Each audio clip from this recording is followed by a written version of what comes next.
22 метра в высоту и ровно столько же вглубь. Эти сваи будут отвечать за устойчивость будущего моста. Сейчас рабочие заливают бетоном 4 большие опоры, а после приступят и к самой переправе. Сложность в том, что строительство идет на месте слияния двух рек. Из-за нередких подъемов уровня воды работу порой приходится останавливать.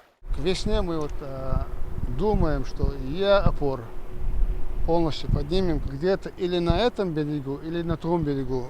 Не сметя, собрать ее надо. Мост 158 металлоконструкции, высотой 2,30 махина моей yok. И потом ее догратами надо тянуть сюда.